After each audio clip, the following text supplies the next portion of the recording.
અસલામુ અલૈકુમ. આજે આપણે હવે ધોરણ 9 2.2 નો આપણે પહેલો દાખલો શીખીશું. બરાબર છે? તો પહેલા દાખલાની રકમ શું કહે છે કે x ની નીચેની કિંમતો માટે 5x 4x નો વર્ગ 3 બહુપદીનું મૂલ્ય શોધો. તો જો આપણને x ની 3 અલગ અલગ કિંમતો આપેલી છે.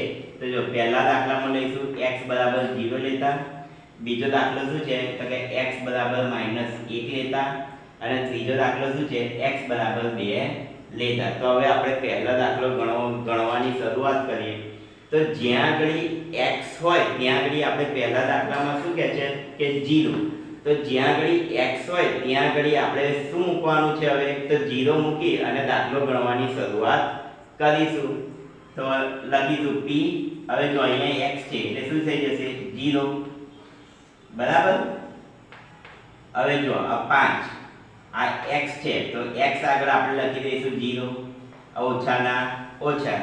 હવે 4 છે તો 4 લખ્યા. હવે x આગળ લખીશું આપણે 0 નો વર્ગ વત્તા 3. બરાબર. આગળ આપણે દાખલો કરીશું. તો આગળ દાખલો જો તમને ખબર છે કોઈ બી સંખ્યાને 0 સાથે ગુણાકાર કરીશું તો એનો જવાબ શું આવશે? તો કે એનો જવાબ આવી જશે 0. તો જો 5 ને 0 સાથે ગુણાકાર કરીશું તો એનો જવાબ આવી ગયો 0, ઓછાના ઓછા. હવે 4 ને 0 સાથે ગુણાકાર કરીશું તો એનો શું જવાબ આવી જશે? તો કે 0. અને 0 નો વર્ગ શું થાય? તો કે 0 નો વર્ગ 0 જ થાય. એટલે અહીંયા આવી જશે 0 આ વત્તા 3. બરાબર. તો આપણો જવાબ શું આવ્યો? તો કે p x બરાબર 0 લેતા શું આવશે? તો આપણો જવાબ આવી ગયો 3.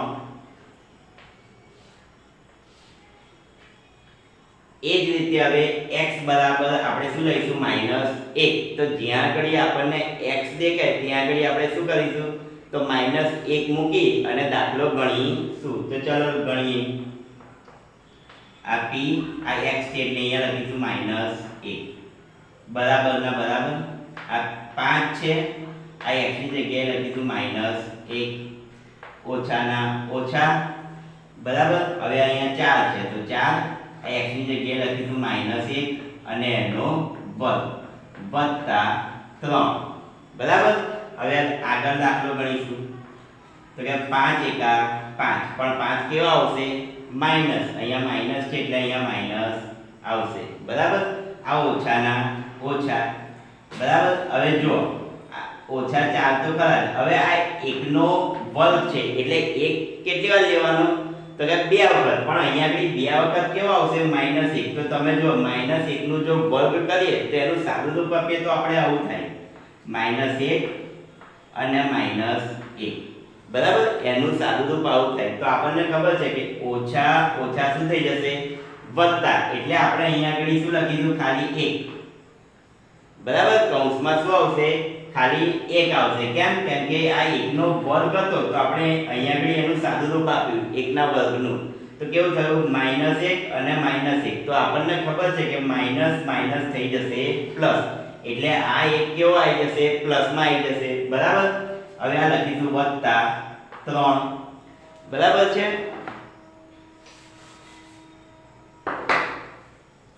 હવે આગળ ગણીશું તો કે આ -5.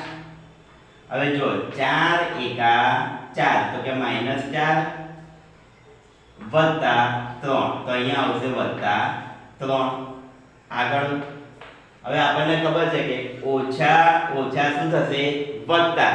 તો 5 અને 4 કેટલા બની જશે? તો કે 9. હવે મોટી સંખ્યાની આપણે નિશાની આ વત્તા 3. આગળ શું આવશે?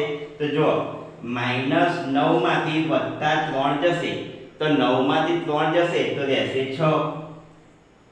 પણ મોટી સંખ્યાની નિશાની તો અહીં શું આવશે? -6. બરાબર. તો આપણને જવાબ મળી ગયો. px બરાબર કેટલો આવશે? px -1 નું મૂલ્ય કેટલું થયું?